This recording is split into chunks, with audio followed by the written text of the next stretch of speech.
एक जगह पे सारी प्रॉब्लम्स को बैठ के डिस्कस करना, और डिस्कशन जो है वो सबसे पहला जो स्टेप होता है किसी भी प्रॉब्लम को हल करने का, और यही यहाँ पे किया जाने की कोशिश की जा रही है। बिल्कुल तापस, और सबसे महत्वपूर्ण बात यह है कि जिस तरह से प्रधानमंत्री ने इस प्रदर्शनी का निरीक्षण किया, जिस तरह से हर चीज़ की, हर पहलू की बारीकी से वो समीक्षा कर रहे हैं, बातचीत कर रहे हैं, और इस लेवल पर जब लीडरशिप तमाम चीज़ों में इंटरेस्ट दिखाती है, केवल इंटरेस्ट नहीं दिखाती बल्कि रुचि के साथ उसको आगे बढ़ाने का काम करती है, ये जो नेतृत्व की क्षमता है ये प्रत्येक क्षेत्र को कितना आगे ले जाती है तापस? बिल्कुल, ये तो बहुत अहम चीज हो जाती है कि किस तरीके से आप इसको आगे ले। एक ब्राइट स्पॉट के तौर पर पहचाना जा रहा तथा अमृत काल से स्वर्णिम काल की यात्रा तय कर रहे भारत के लिए ये एक महत्वपूर्ण पड़ाव है। Honorable Prime Minister, on this occasion we are honored by your gracious presence. Let us greet Honorable Prime Minister with loud applause once again.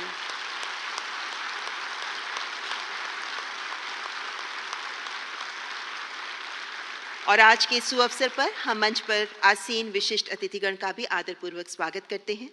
Shri Piyush Goyal, honourable minister of commerce and industry, consumer affairs and food and public distribution and textiles. Shri Nitin Gadkari, honourable minister for road transport and highways. Shri Hardeep Singh Puri, honourable minister of petroleum and natural gas, housing and urban affairs. Dr. Mahendra Nath Pandey, Honorable Minister for Heavy Industries. Shri Narayan Taturane, Honorable Minister of Micro, Small and Medium Enterprises.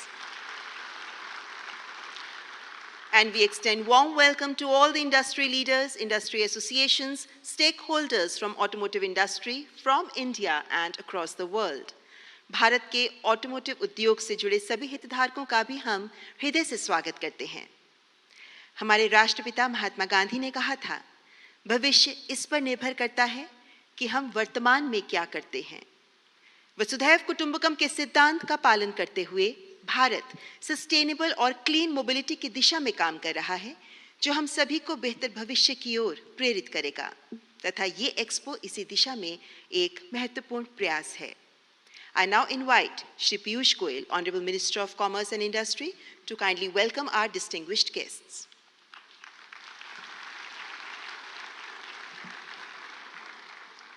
नमस्कार। भारत और विश्व के सर्वाधिक लोकप्रिय जन नेता, जिन्होंने सदैव राष्ट्र निर्माण के लिए स्वयं को समर्पित किया, विकसित भारत के प्रणेता श्रद्धेय प्रधानमंत्री श्री नरेंद्र मोदी जी, माननीय केंद्रीय मंत्री, दुनिया भर से आए मोबिलिटी क्षेत्र से जुड़े महानुभाव, भाइयों और बहनों, आज हम सब प्रधानमंत्री श्री नरेंद्र मोदी जी का स्वागत करते हैं। बहुत ही व्यस्त अपने कार्यक्रम के बीच पार्लियामेंट चल रही है, उसके बावजूद हमारे क्षेत्र का हौसला बढ़ाने के लिए, हम सबको आगे के लिए और ऊर्जा देने के लिए आपने आज के कार्यक्रम को स्वीकार किया। इसके लिए आपका कोटि कोटि धन्यवाद, साधुवाद। माननीय प्रधानमंत्री जी के निर्णायक और कुशल नेतृत्व में सबका प्रयास के मूल मंत्र पर आज हम सभी सर्वसमावेशी विकास और अमृत काल में तेजी से विकसित भारत बनाने के लिए पूरी निष्ठा और कर्तव्य भावना से आगे बढ़ रहे हैं। माननीय प्रधानमंत्री जी, आपने भारत की अर्थव्यवस्था को जिस प्रकार से पिछले 10 वर्षों में मजबूत बनाकर, एक प्रकार से फ्रैजाइल 5 इकोनॉमी, जहां पे विश्व ने भरोसा ही छोड़ दिया था भारत के ऊपर, भारत के पासपोर्ट की भी वैल्यू, हम किधर भी जाते दुनिया में तो कोई बहुत इज्जत नहीं मिलती थी। आपने 10 वर्षों में पूरी तरीके से कायाकल्प करके देश के गरीब, देश के युवा, देश की नारी शक्ति और देश के किसानों के जीवन में अमूल चूल परिवर्तन कर उन्हें सशक्त बनाया, उनको एक उज्जवल भविष्य के लिए आकांक्षी बनाया। देश कहाँ एक तरफ 10 साल पहले रोजमर्रा की समस्याओं से जूझ रहा था, आज हर भारतवासी बड़ी उमंग के साथ, बड़े उत्साह के साथ एक विकसित भारत बनाने में जुट गया है। पूरा विश्व भी आज भारत की तरफ देख रहा है, हमें एक ट्रस्टेड पार्टनर के रूप में मानता है। और आपके नेतृत्व में जिस प्रकार से G20 शिखर सम्मेलन में जो भारत मंडपम में ही हुआ, उसमें जिस प्रकार से देशवासियों ने पूरी तरीके से लगकर G20 में भारत की प्राथमिकता को देखा, उसका आनंद लिया। 60 से अधिक स्थानों पर 200 से अधिक मीटिंगें हुई, पूरे विश्व को ध्यान में आया अब ये भारत रुकने वाला नहीं है, अब ये भारत तेज गति से आगे बढ़ने वाला भारत है, अब ये विश्व का नेतृत्व करने वाला भारत है। और विश्व का नेतृत्व आपके कंधों पर आज पूरे विश्व की उम्मीदें टिकी हुई हैं कि आप विश्व का नेतृत्व करेंगे। अभी अभी आए इंटरिम बजट में आपने समाज के हर वर्ग की देखभाल की, विशेषकर इंफ्रास्ट्रक्चर पे जो कैपिटल एक्सपेंडिचर खर्च करती है सरकार, उसमें जो वृद्धि हुई है, गत वर्षों में लगभग 3 गुना वृद्धि केंद्र सरकार के इंफ्रास्ट्रक्चर स्पेंडिंग में। इस वर्ष के बजट में 11,11,111 करोड़ रुपए का निवेश मात्र केंद्र सरकार करेगी। इसके अतिरिक्त राज्य सरकारें और निजी क्षेत्र जब सभी भारत के इंफ्रास्ट्रक्चर को और मजबूत बनाने में जुटेंगे, तो मेरा मानना है कि आगे आने वाले दिनों में जो मोबिलिटी सेक्टर है, जिसके सभी महानुभाव आज एक ही मंच पर यहाँ पे उपस्थित हुए हैं, उनके लिए भी संभावनाएं असीम होंगी।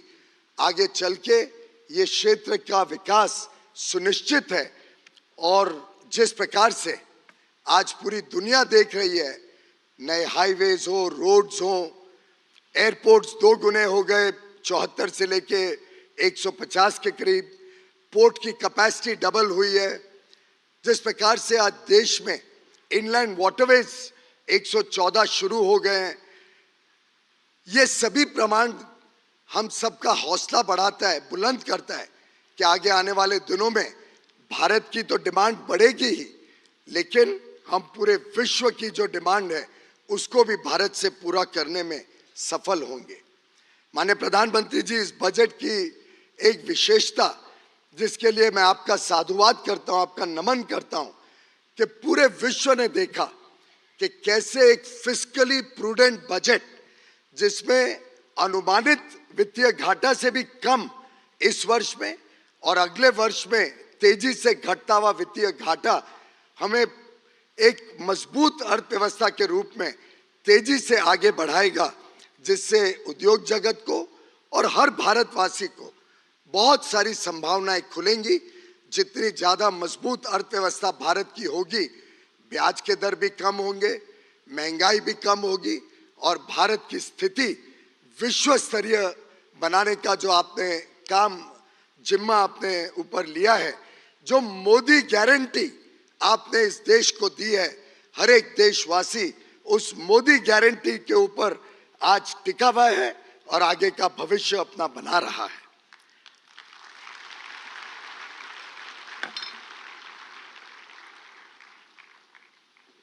मित्रों, माननीय प्रधानमंत्री जी के मन में यह स्पष्ट था कि अगर भारत को विश्व पटल पर अपनी उपलब्धियां बतानी है, विश्व पटल पर भारत की जो क्षमताएं हैं वो पहुंचानी है, तो उसके लिए हमें अच्छी व्यवस्थाएं भी चाहिए, जिसमें एग्जीबिशंस हो सके, कॉन्फ्रेंसेस हो सके। और मैं माननीय प्रधानमंत्री जी का धन्यवाद करता हूं कि भारत मंडपम और यशोभूमि दिल्ली में 2 ऐसे बड़े स्थान आपके मार्गदर्शन में, आपकी दूरदर्शी सोच के कारण, जो विजन आपने हम सबको दी कि देश में और भारत में ऐसी संस्थाएं खड़ी हों और ऐसी सुविधाएं उपलब्ध हों कि दुनिया जब आए तो टेंटों में यहाँ पे एग्जीबिशन नहीं होगा, टूटे फूटे हॉलों में एग्जीबिशन नहीं होगा। ऐसी विशाल परिस्थिति, ऐसे विशाल परासर में जो आज यहाँ उपलब्ध है, अब भारत दुनिया को दिखाता है कि हम में कितना दम है, हम क्या कर सकते हैं। और मुझे आपको बताते हुए बड़ी खुशी होती है कि आज मोबिलिटी क्षेत्र का पूरा इंडस्ट्री, हर एक इसका सेक्टर, टायर हो, टू व्हीलर हो, थ्री व्हीलर हो, फोर व्हीलर हो, कमर्शियल व्हीकल हो, सीएनजी व्हीकल, इलेक्ट्रिक व्हीकल, उसके साथ जुड़ा हुआ सॉफ्टवेयर, जो इलेक्ट्रॉनिक इंडस्ट्री बड़े मात्रा में ऑटोमोबाइल्स के साथ जुड़ती है, स्टार्टअप्स, ऐसे हर एक व्यक्ति और हर एक वो संस्था जो मोबिलिटी के साथ जुड़ी है, हर एक एसोसिएशन भारत के इतिहास में पहली बार एक मंच पर आया है और मात्र 2-2.5 महीने के मेहनत से एक इतना विशाल आज एग्जीबिशन भारत मंडपम में रखा गया है। और मुझे पूरा विश्वास है कि आगे चल के ये एक एनुअल फीचर हो जाएगा जो पूरी दुनिया जिसके लिए वेट करेगी, दुनिया प्रतीक्षा करेगी कि भारत में कब मोबिलिटी की अगली एग्जीबिशन आने जा रही है। इसी कड़ी में आगे चल के और अन्य क्षेत्रों का भी हौसला बढ़ा है। टेक्सटाइल क्षेत्र भी 26 से 29 फरवरी को यहाँ पे एक विश्व स्तरीय एग्जीबिशन और कॉन्फ्रेंस करने जा रही है, जो भारत मंडपम और यशोभूमि दोनों मिला के लगभग 22 लाख स्क्वायर फुट की एग्जीबिशन, जो माननीय प्रधानमंत्री जी की कल्पना है, स्पीड, स्किल और स्केल, उसको दर्शाते हुए ये बड़ी बड़ी एग्जीबिशंस अब विश्व को भारत का नया चित्र, नए भारत का एक झलक देने का काम कर रही हैं। मुझे पूरा विश्वास है कि अति आधुनिक टेक्नोलॉजी को लेकर सस्टेनेबल समाधानों तक यह एक्सपो भारत की इंजीनियरिंग कैपेबिलिटीज का प्रमाण विश्व के सामने रखेगी। मैं मानता हूं कि भारत जिस तेजी से एडवांस्ड एनर्जी स्टोरेज, ई मोबिलिटी और ग्रीन हाइड्रोजन टेक्नोलॉजीज के क्षेत्र में पायनियरिंग काम कर रहा है, वो विश्व में भी आज पहचाना जा रहा है। यह स्पष्ट है कि भारत 2030 तक शायद विश्व का सबसे बड़ा ईवी मार्केट के रूप में, इलेक्ट्रिक व्हीकल मार्केट के रूप में उभरेगा। मैं सभी स्टेक होल्डर्स से इस मोमेंटम का लाभ उठाने का आग्रह करता हूं, ताकि हम सब मिलकर ऑटोमोटिव लैंडस्केप को ज्यादा एफिशिएंट, सस्टेनेबल और इंक्लूसिव बना सकें। माननीय प्रधानमंत्री जी की जो दूरदर्शी सोच है, जो उनका विजन है, भारत के मोबिलिटी इकोसिस्टम में क्रांतिकारी परिवर्तन की आधारशिला का, ये एक कनेक्टेड भारत, एक कन्वीनियंट और कंजेशन फ्री ट्रैवल देने वाला देश, clean and cutting edge technology से शोभित, हम सबको टर्बो चार्ज कर रहा है। और हम सब आपको आश्वस्त कराना चाहते हैं माननीय प्रधानमंत्री जी कि जो आपने हमें दिशा निर्देश दिया है, जो मार्गदर्शन दिया है, हम उसको हकीकत में बुनने के लिए कोई कसर नहीं छोड़ेंगे। हम सब आपके साथ हैं और आपके मार्गदर्शन में विकसित भारत 2047 के लिए हम सब कर्तव्य भावना से पूरा प्रयास करेंगे। मैं पुनः हम सब की तरफ से और 140 करोड़ देशवासियों की ओर से आपका कोटि कोटि धन्यवाद और साधुवाद करता हूं। बहुत बहुत धन्यवाद।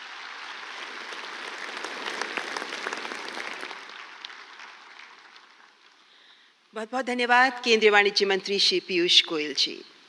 मान्यवर, भारत मोबिलिटी ग्लोबल एक्सपो 2024 का आयोजन ऐसे समय में किया जा रहा है जब भारत का मोबिलिटी सेक्टर एक बड़े परिवर्तन के शिखर पर है। इसका परिदृश्य तेजी से बदल रहा है। It's becoming bigger and greener. इस एक्सपो के पीछे की अवधारणा क्या है? एक फिल्म के माध्यम से इस अवधारणा को आपके समक्ष रखना चाहेंगे। Let's watch this short film. Since the dawn of civilization, economies have witnessed growth on wheels. Led by national aspirations and visionary leaderships, technologies behind the wheels have transformed nations. Today, India is set to emerge as the fastest growing economy in the world with strong economic fundamentals. Our new age citizens need innovative, fast and efficient mobility solutions that cater to their needs of transportation and environmental sustainability. Our Honorable Prime Minister Shri Narendra Modi's Atmanirbhar Bharat vision is driving technology-led advancements through proactive government initiatives, policies and R&D interventions in redefining the future of mobility landscape. Under this vision, the government has launched several schemes, besides significant investments and initiatives for development of EV infrastructure, alternative fuels, automotive testing, skill development, automotive design, and engineering manufacturing. Bharat is redefining the future of mobility across 7 seas. Electric vehicle adoption is on the rise, fueled by government incentives, as India takes significant strides towards a greener future and creates a conducive ecosystem, making e-mobility a viable and affordable solution for all. Innovation in battery technologies and chemistry is thriving. Initiatives are underway to establish a robust charging infrastructure, while there is a concerted effort towards renewable energy generation to meet the rising electricity demand for charging. Increasing ride-sharing services are reducing traffic congestion, while bike and scooter sharing services provide last-mile connectivity solutions.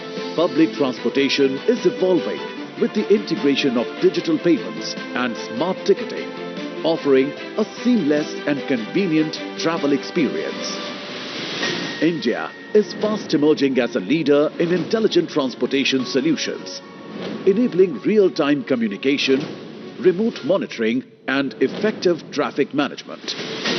Leveraging existing skill sets in advanced manufacturing, IT, electronics and a burgeoning startup ecosystem, India is poised to emerge as a global leader in the mobility sector, to seamlessly blend all elements of the ecosystem and to work towards a common goal of sustainable, convenient and affordable mobility.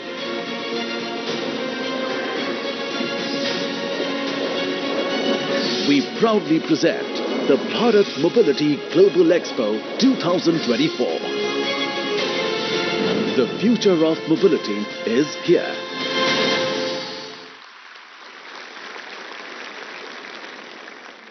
मान्यवर, विश्व पटल पर भारत के प्रगतिशील, उन्नतिशील, सुदृढ़ पद चिन्ह आज विश्व के लिए उम्मीद बन रहे हैं।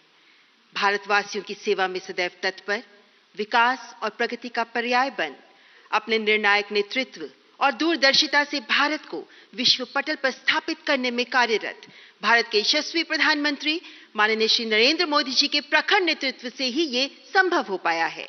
Ladies and gentlemen, and I humbly request Honorable Prime Minister of India, Shri Narendra Modi ji, to address the august gathering.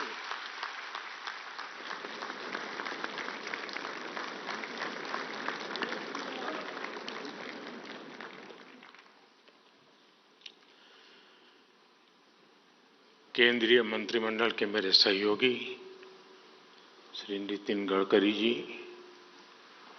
Narayan Rane ji, Piyush Goyal ji, Hardeep Singh Puri ji, Mahendra Nath Pandey ji, industry के सभी दिग्गज, अन्य महानुभाव, देवी और सज्जनों, अभी मैं पीयूष जी को सुन रहा था। वो कह रहे थे कि आप आए तो हमारा हौसला बढ़ जाता है, लेकिन मैं देख रहा तो यहां तो सारे हॉर्स पावर लोग वाले बैठे हैं।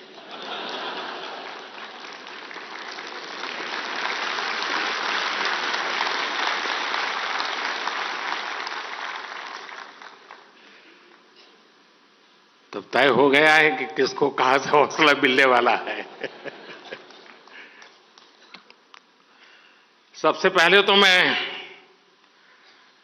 ऑटोमोटिव इंडस्ट्री को इस शानदार आयोजन के लिए बहुत बहुत बधाई देता हूं।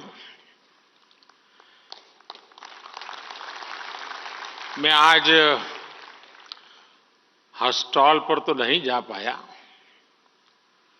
लेकिन जितने भी स्टॉल्स मैंने देखे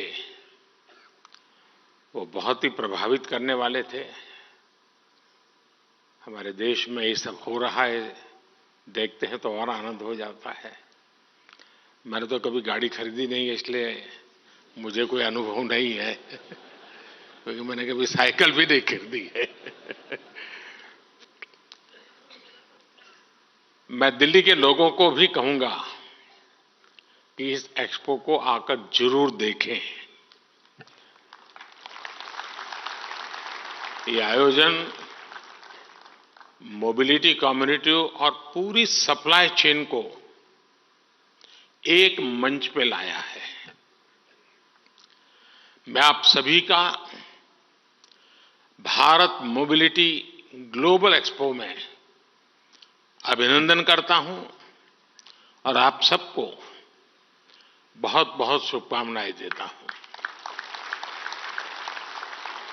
शायद आप में से कुछ लोगों को स्मरण होगा कि जब मेरी पहली टर्म थी,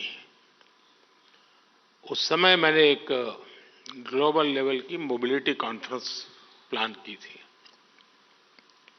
और उस समय की चीजें अगर आप निकाल के देखोगे तो बैटरी पर हमारा फोकस क्यों होना चाहिए,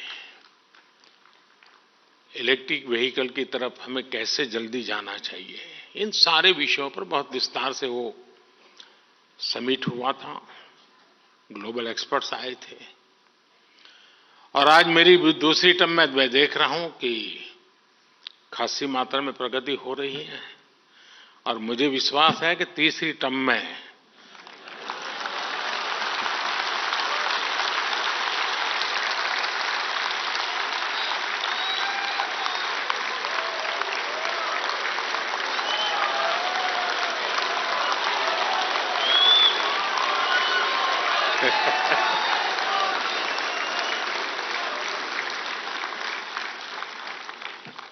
चलिए, समझदार को इशारा काफी होता है। और आप लोग तो मोबिलिटी की दुनिया है, तो ये इशारा देश में जल्दी से पहुंचेगा।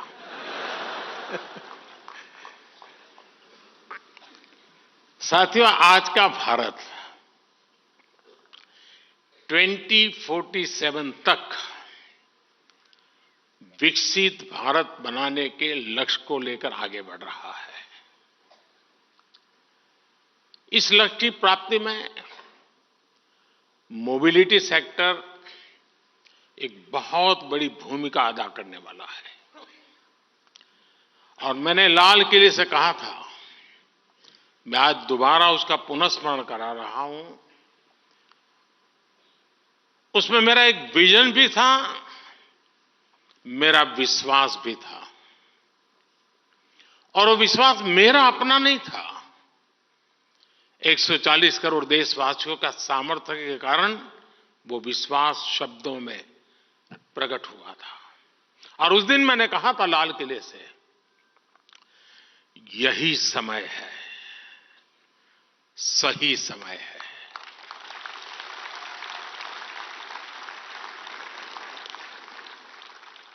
ये मंत्र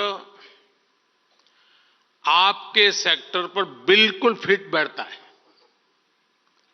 एक प्रकार से India is on the move and is moving fast. Bharat के मोबिलिटी सेक्टर के लिए एक तरह से गोल्डन पीरियड का प्रारंभ है। आज भारत की अर्थव्यवस्था का तेजी से विस्तार हो रहा है। और जैसा मैंने पहले कहा, हमारी सरकार की तीसरे टर्म में भारत का दुनिया की तीसरी सबसे बड़ी अर्थव्यवस्था बनना तय है।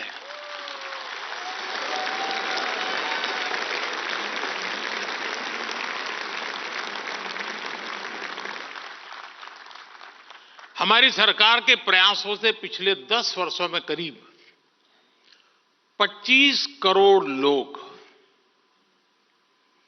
गरीबी से बाहर निकले हैं।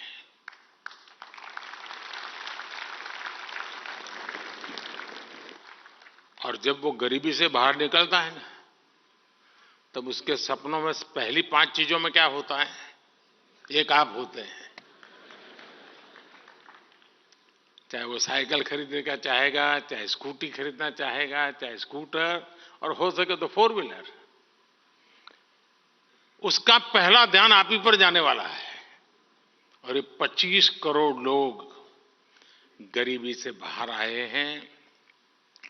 आज भारत में बड़ी संख्या में न्यू मिडिल क्लास बना है, जिसकी अपनी आशाएं हैं, अपनी आकांक्षाएं हैं। शायद एस्पिरेशन का लेवल उस सोसाइटी में होता है, उस इकोनॉमिकल स्ट्राटा में होता है, वो शायद ही कहीं और होता है जी। जैसे व्यक्ति के जीवन में 14 से 20 साल का कालखंड जैसे एक प्रकार से अलग ही होता है, वैसा इनके जीवन में होता है।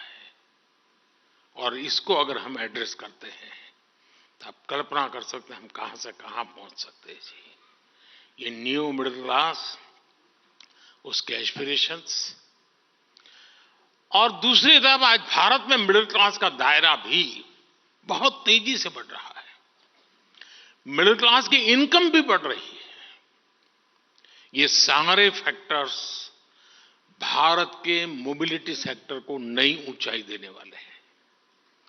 बढ़ती हुई अर्थव्यवस्था और बढ़ती हुई आय के बीच बढ़ते हुए कुछ आंकड़े आपके सेक्टर का हौसला बढ़ाने वाले हैं। मोदी नहीं, ये आंकड़े।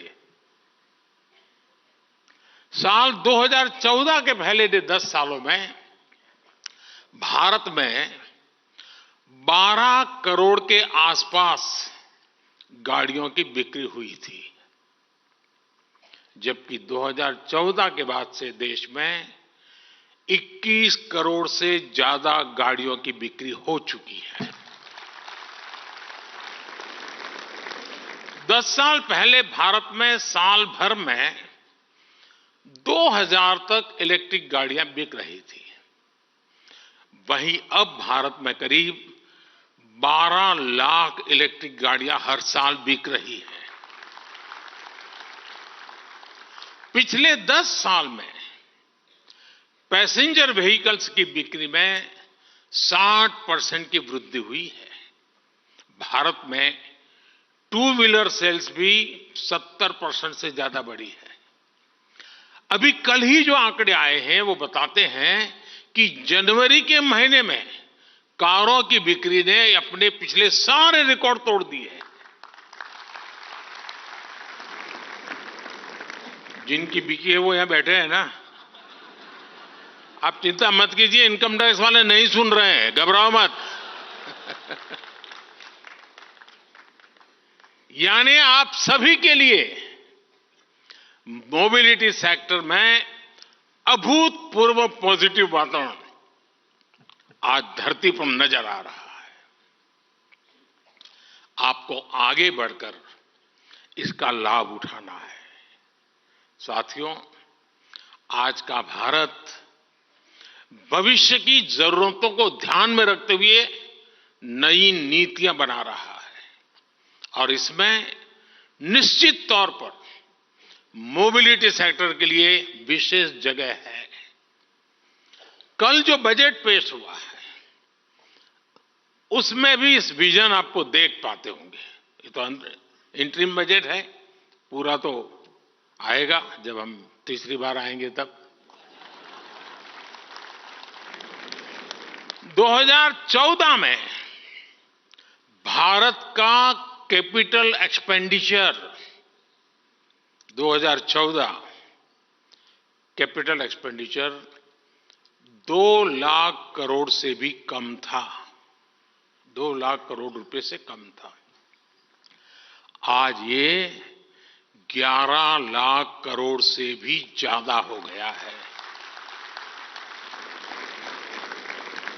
कैपिटल एक्सपेंडिचर पर 11 लाख करोड़ रुपए का खर्च का ऐलान भारत के मोबिलिटी सेक्टर को अनेक विद अपॉर्चुनिटीज लेकर के आया है।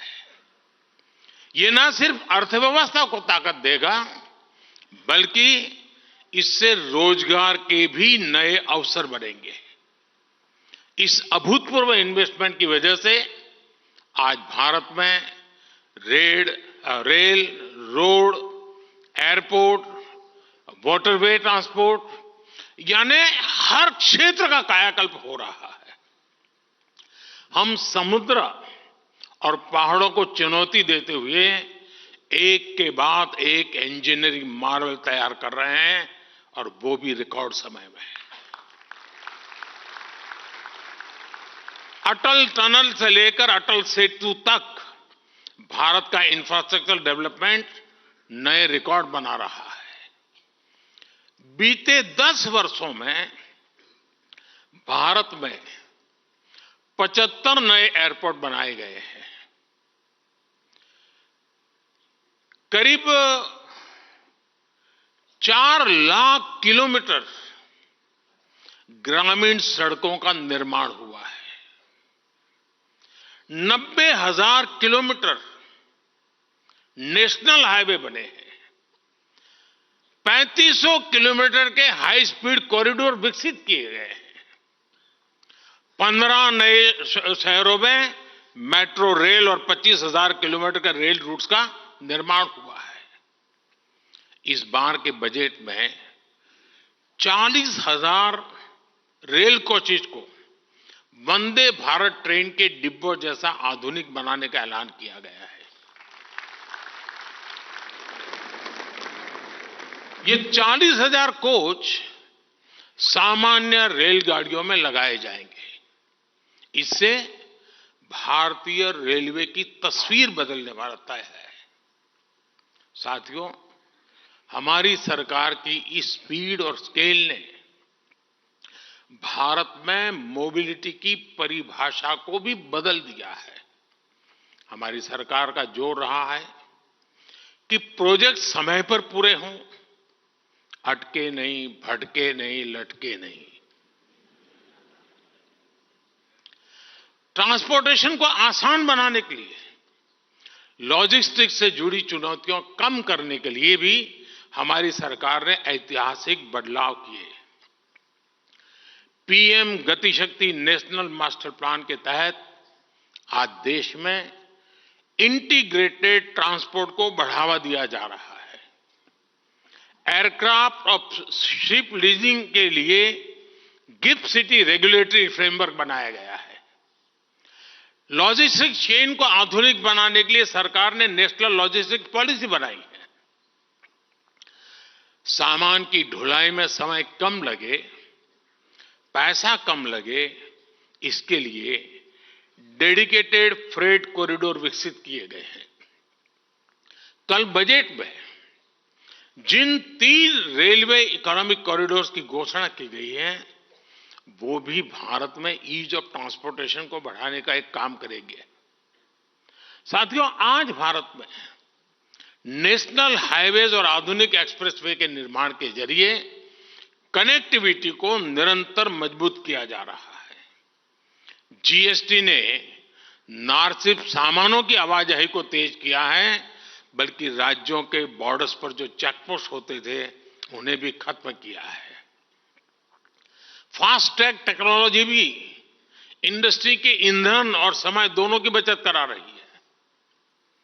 एक स्टडी के मुताबिक फास्ट ट्रैक से अर्थव्यवस्था को हर साल 40,000 करोड़ रुपए का फायदा हो रहा है। साथियों, भारत आज विश्व का इकोनॉमिक पावर हाउस बनने के मुहाने पर है। ऑटो और ऑटोमोटिव कंपोनेंट इंडस्ट्री की बहुत इसमें भूमिका रहने वाली है। आपकी इंडस्ट्री का देश के टोटल एक्सपोर्ट में बड़ा प्रतिनिधित्व है। भारत आज पैसेंजर व्हीकल के मामले में विश्व का 3रा सबसे बड़ा मार्केट है। हम पूरी दुनिया में कॉमर्शियल व्हीकल्स बनाने वाले तीसरे सबसे बड़े देश है। हमारी कंपोनेंट इंडस्ट्री भी ग्लोबली कॉम्पिटिटिव बन रही है।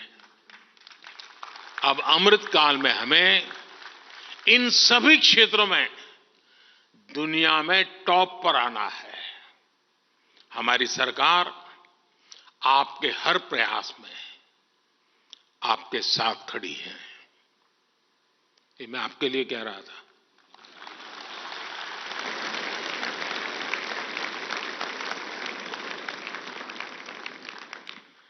आपकी इंडस्ट्री के लिए सरकार ने 25,000 करोड़ रुपए से ज्यादा की प्रोडक्शन लिंक इंसेंटिव स्कीम बनाई है।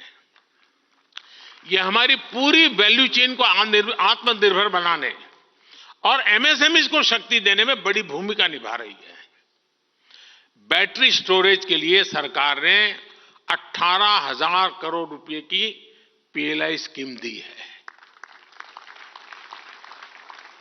और जब बैटरी स्टोरेज की बात आती है तब मैं आपको बताता हूं मैं क्या सोच रहा हूं। अगर मैं क्लीन कुकिंग मूवमेंट को आगे बढ़ाऊं, मान लीजिए देश में 25 करोड़ घर है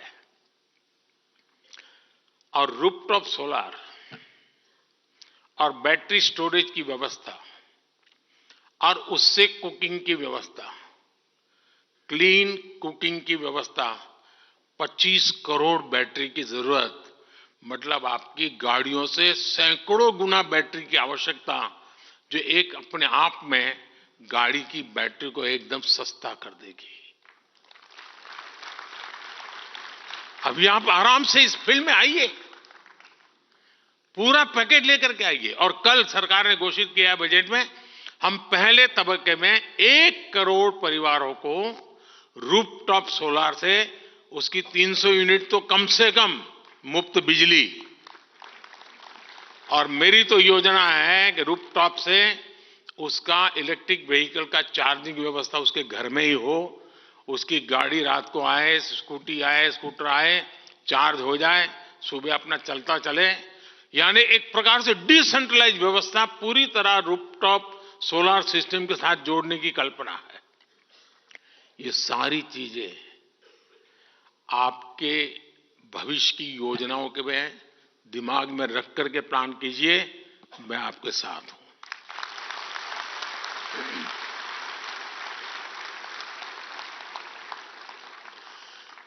रिसर्च और टेस्टिंग को और बेहतर करने के लिए नेशनल प्रोजेक्ट को 3200 करोड़ रुपए दिए गए हैं।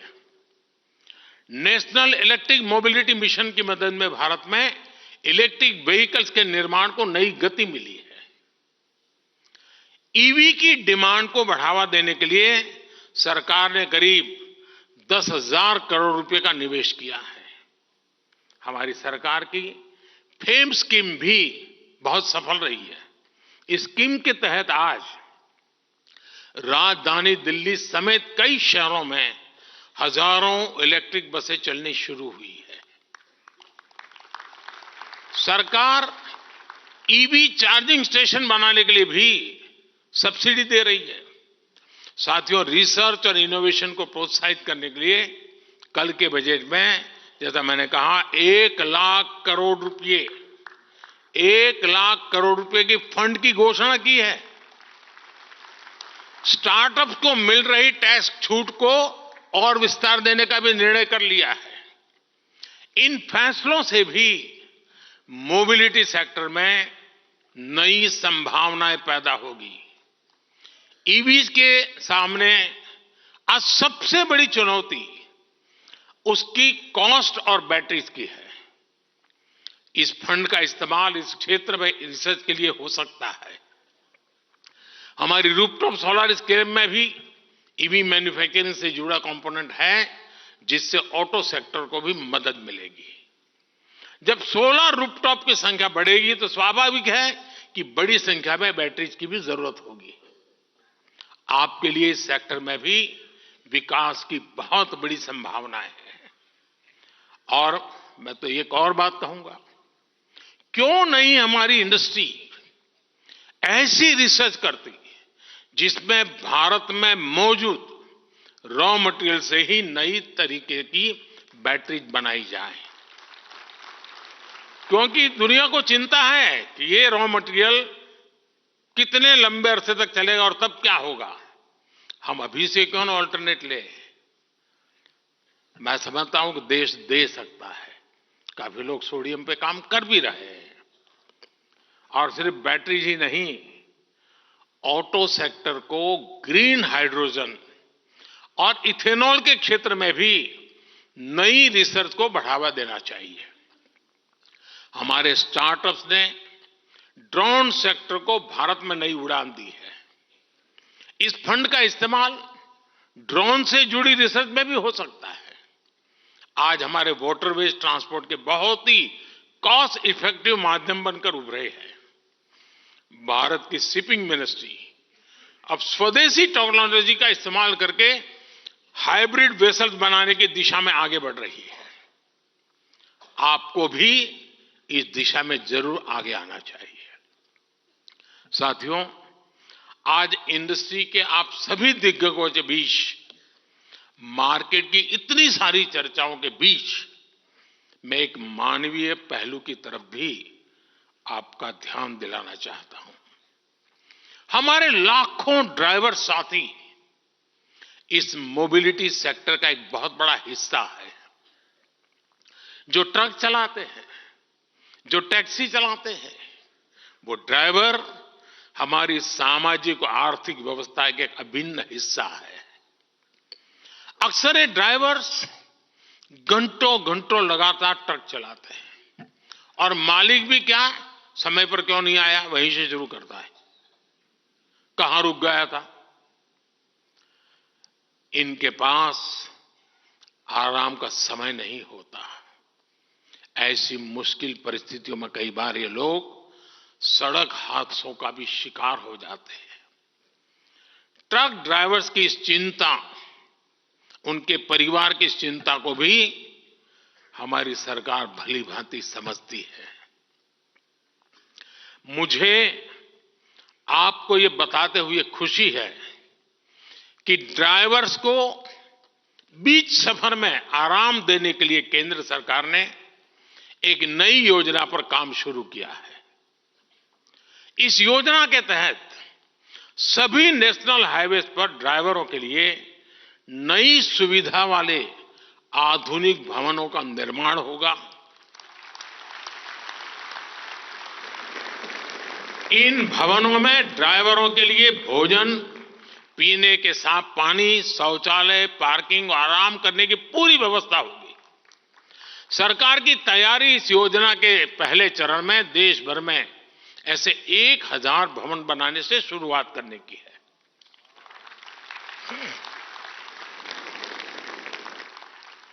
ट्रक और टैक्सी ड्राइवर के लिए बनाए गए ये भवन ड्राइवर्स की ईज ऑफ लिविंग और ईज ऑफ ट्रैवलिंग दोनों बढ़ाएंगे। इससे उनकी सेहत भी ठीक रहेगी और दुर्घटनाओं को रोकने में भी बहुत मदद मिलेगी। साथियों, अगले 25 वर्षों में मोबिलिटी सेक्टर में असीम संभावनाएं बनने वाली है। लेकिन इन संभावनाओं का पूरा इस्तेमाल हो, इसके लिए इंडस्ट्री पर भी यह जिम्मेदारी है कि वो खुद को भी तेजी से ट्रांसफॉर्म करे। मोबिलिटी सेक्टर को टेक्निकल वर्कफोर्स और प्रशिक्षित ड्राइवर्स की जरूरत है। आज देश में 15,000 से अधिक आईटीआईज इस इंडस्ट्री को मैन पावर देते हैं। क्या इंडस्ट्री के लोग इन आईटीआईज के साथ मिलकर कोर्सेज को और ज्यादा रिलेवेंट नहीं बना सकते? आप जानते हैं कि सरकार ने एक स्क्रैपेज पॉलिसी बनाई है। इसके तहत पुरानी गाड़ियों को स्क्रैपिंग के लिए देने पर नई गाड़ियां खरीदने के दौरान रोड टैक्स में छूट दी जाती है। क्या ऑटो इंडस्ट्री भी लोगों को प्रोत्साहित करने के लिए ऐसे इंसेंटिव नहीं दे सकती क्या? साथियों, इस एक्सपो को आपने टैगलाइन दी है, बियॉन्ड बाउंड्रीज। ये शब्द भारत की भावना को दिखाते हैं। हम आज पुरानी बंदिशों को तोड़कर पूरी दुनिया को साथ लाना चाहते हैं। हम ग्लोबल सप्लाई चेन में भारत की भूमिका का विस्तार करना चाहते हैं। इंडियन ऑटो इंडस्ट्री के सामने संभावनाओं का पूरा आसमान है। आइए अमृतकाल के विजन पर आगे बढ़े। आइए भारत को इस क्षेत्र का ग्लोबल लीडर बनाए। और मैं टायर वालों के क्षेत्र में अभी चक्कर काट के आया और मेरा पहले दिन से इन टायर वाली दुनिया से झगड़ा रहता है। मुझे अभी भी समझ नहीं आता है कि भारत जो खेती प्रधान देश है उसको रबर इंपोर्ट क्यों करना पड़े।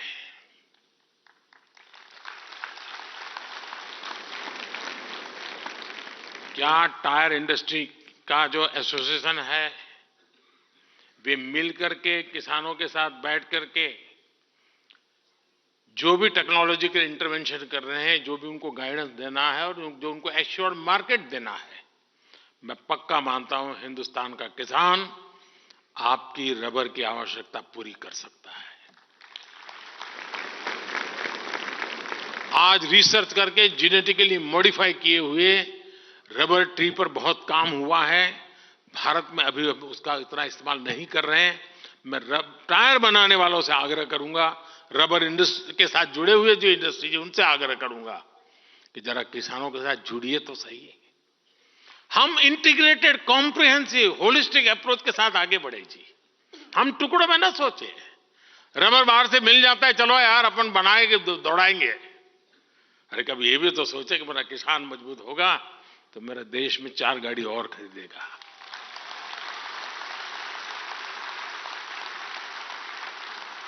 और गाड़ी कोई भी खरीदे, टायर तो आप ही का लगने वाला है जी।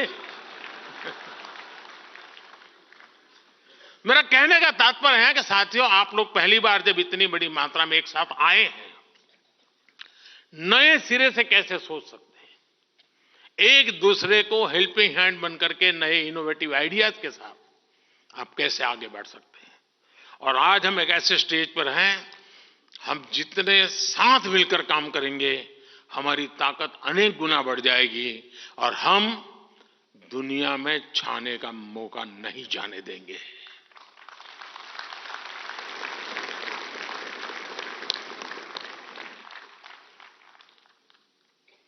साथियों, डिजाइनिंग के क्षेत्र में भी आज दुनिया में जितने भी बड़े बड़े क्षेत्र हैं, शायद ही कोई ऐसा होगा जिसकी रिसर्च लैब हिंदुस्तान में ना हो। भारत के पास एक टैलेंट है, डिजाइनिंग की टैलेंट है। अब हमें हमारे लोगों के दिमाग से निकली हुई डिजाइन लेकर के आना चाहिए। दुनिया को लगे यार गाड़ी तो हिंदुस्तान की चाहिए, आवाज वो उठनी चाहिए।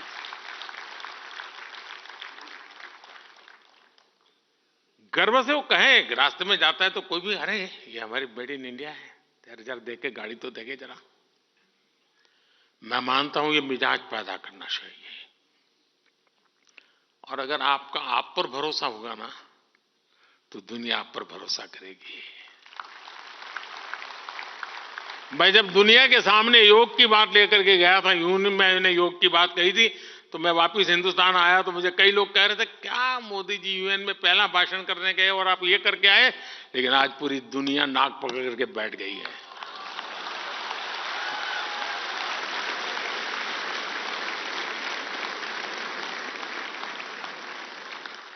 अपने आप पर भरोसा करिए,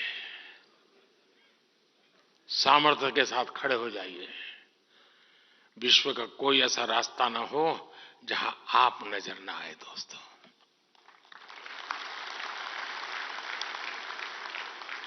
जहां से नजरें तुम्हारी गुजरे वहां पे तुम्हें गाड़ी तुम्हारी नजर आए।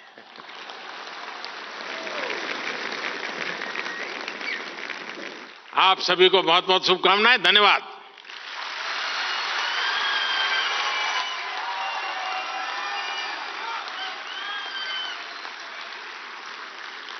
बहुत बहुत धन्यवाद माननीय प्रधानमंत्री जी। आपके उत्प्रेरक उद्बोधन के Like, share, subscribe.